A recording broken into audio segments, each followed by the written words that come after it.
Les couleurs sont omniprésentes autour de nous en tant que propriété intrinsèque des objets.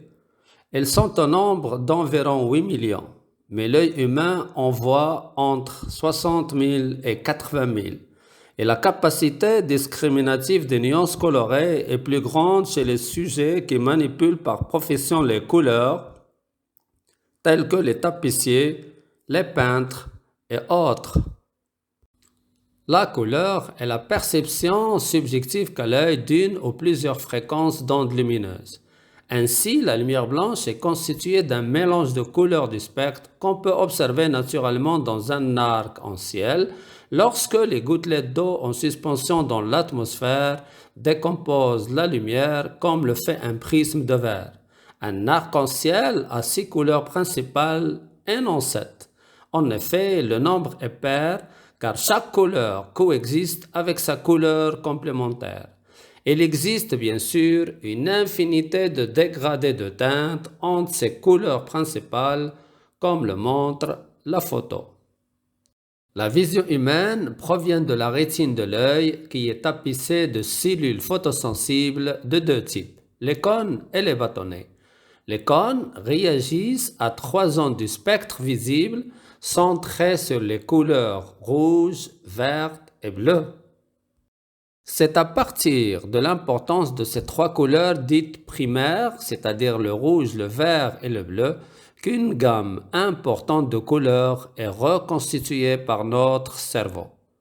La lumière jaune, issue d'un objet par exemple, excite nos capteurs sensibles au rouge et au vert de la rétine. En ce qui concerne la lumière, le jaune égale rouge plus vert, le cyan égale vert plus bleu, le magenta égale rouge plus bleu, le blanc égale rouge plus vert plus bleu. La lumière blanche excite donc tous nos capteurs. On parle ici de synthèse additive. La plupart du temps, la lumière du soleil qui éclaire les objets est blanche. Lorsqu'ils sont exposés au soleil, les objets réfléchissent une partie de la lumière et absorbent l'autre partie, ce qui les rend visibles. Certains objets sont perçus blancs parce qu'ils diffusent toutes les couleurs, c'est-à-dire toute la lumière visible, et d'autres apparaissent noirs parce qu'ils absorbent toutes les couleurs.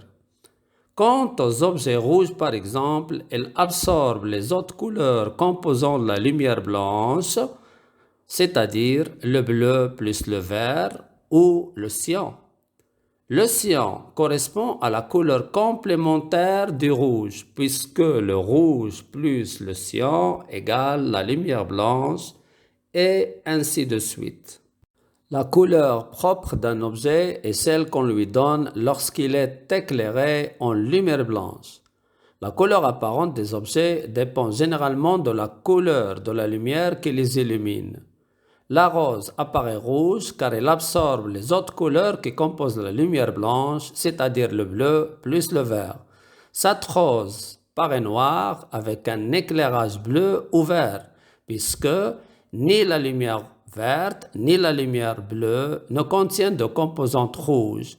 La rose absorbe donc toute la lumière qu'elle reçoit et ne réfléchit plus rien. Tout ça justifie notre utilisation quotidienne de la lumière blanche. Mais c'est différent pour la peinture ou le coloriage des objets. Ici, on parle de synthèse soustractive.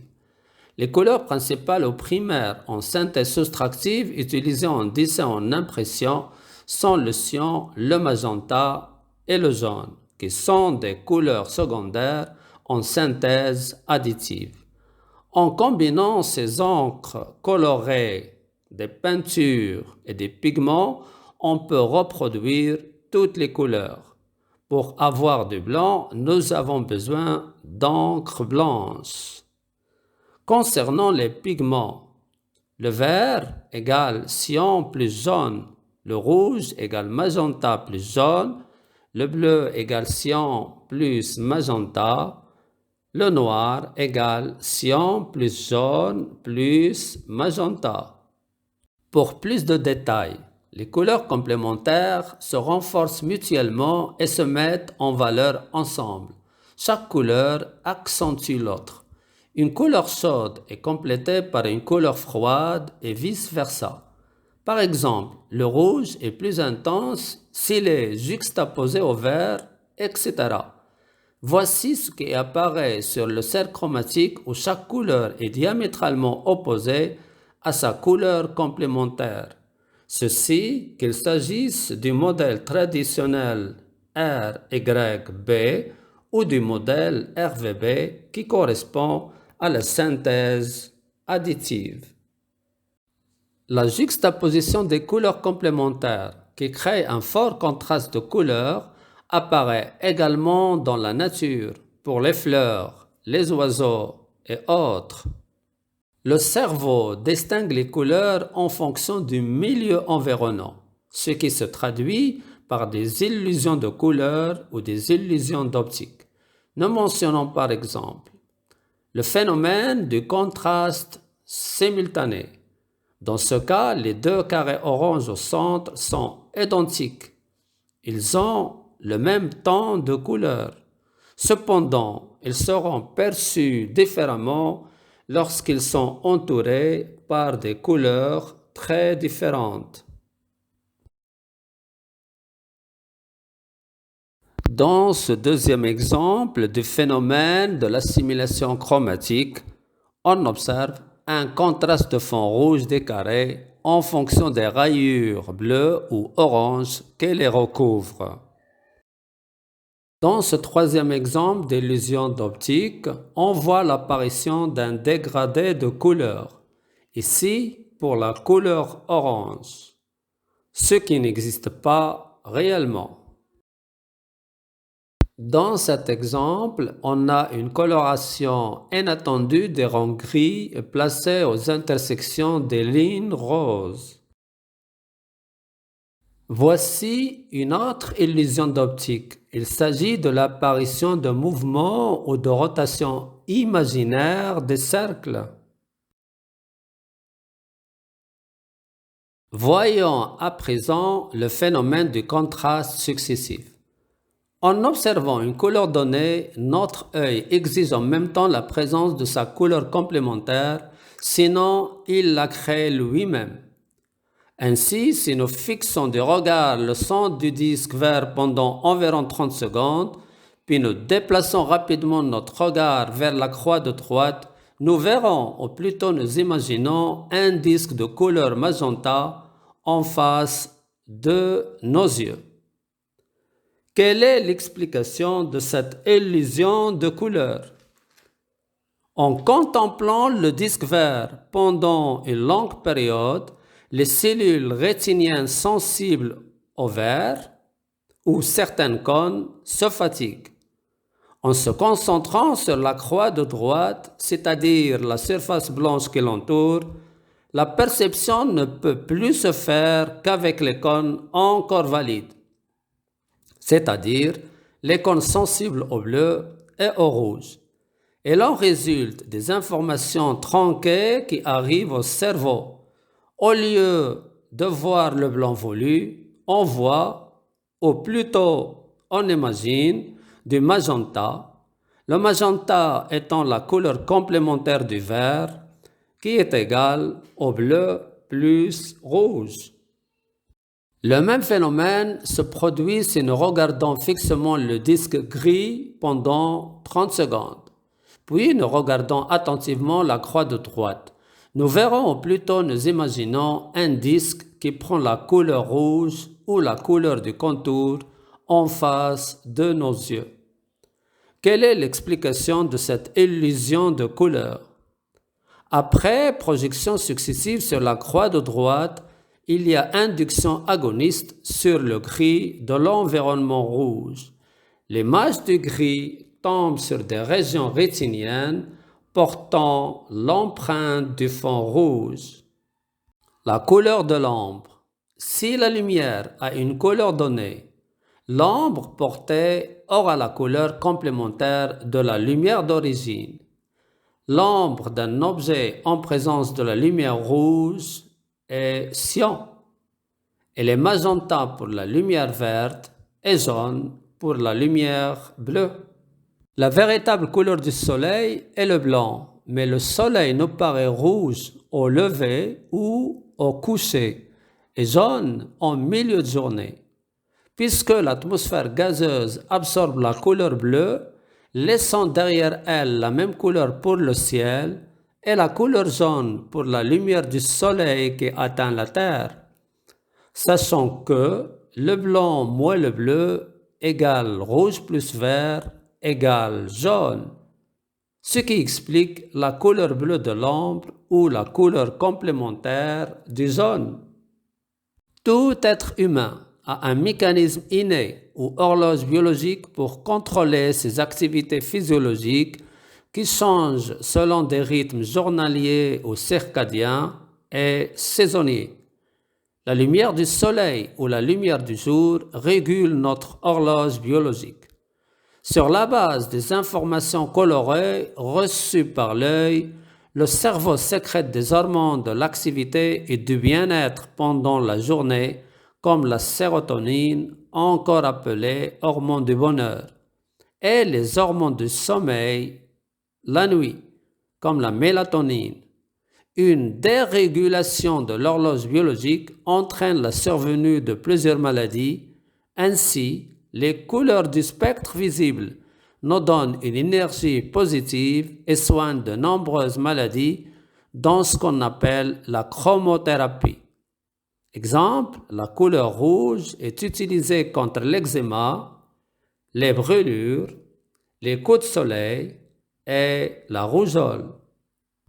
À la lumière des données précédentes, il devient clair que les couleurs sont des vibrations particulières qui interagissent avec le système nerveux de l'homme et affectent son état psychologique, ce que la recherche scientifique a bien montré. Les couleurs ont le pouvoir de modifier nos émotions et nous donner la force d'avancer ou nous enfoncer dans un mutisme profond. Voici quelques effets des couleurs sur l'humeur humaine. Le blanc apporte de la pureté et de la sérénité aux personnes, comme pour les habitants des maisons blanches et comme les musulmans pendant le pèlerinage. Le bleu crée un sentiment de tranquillité et de paix. Pour cela, on le trouve dans les hôpitaux, les cliniques et autres centres de soins. Le pont de Blackfriars à Londres est un bon exemple de l'effet de la couleur bleue. Il fut longtemps peint en noir et de nombreux suicides y avaient lieu.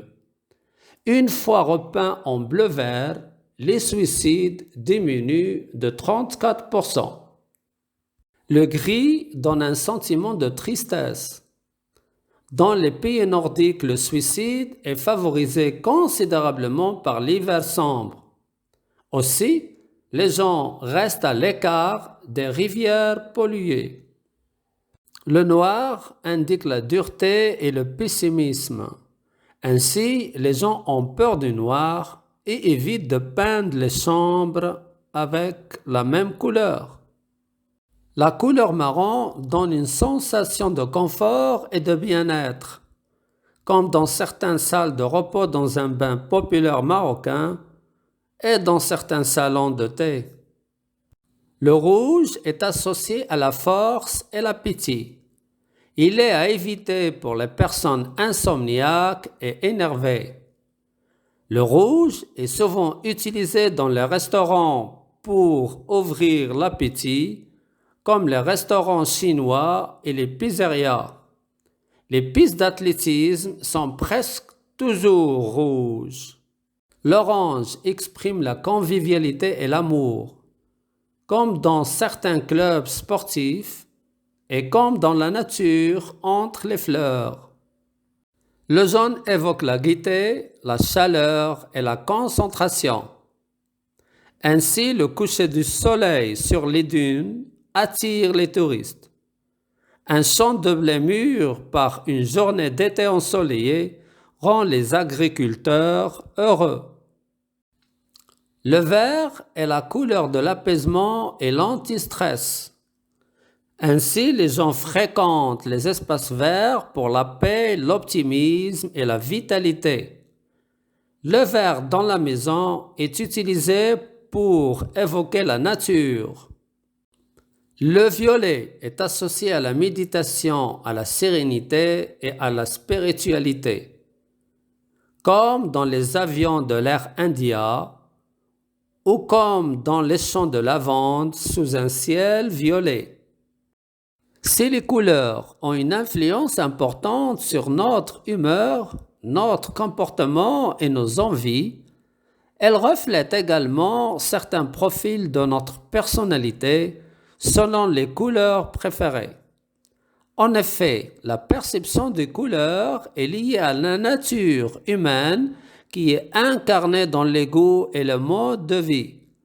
La couleur prisée des individus est mise en évidence en se concentrant sur leur usage à l'intérieur et à l'extérieur de la maison, tels que les vêtements, les meubles et autres. Le blanc est la couleur des gens ouverts et des perfectionnistes. Le gris renvoie à la prudence. Le noir est préféré par les extrémistes et les idéalistes. Le marron est la couleur des personnes stables qui n'aiment pas le changement. Le rouge est aimé par les personnes patientes dotées d'un tempérament dynamique. L'orange caractérise tout individu qui veut se distinguer des autres. Le jaune indique une personne créative ayant un goût artistique. Le vert reflète une personnalité tendre, généreuse et sociable. Le bleu distingue une personne affective qui aime servir les autres. Le violet traduit une personnalité égoïste et indécise.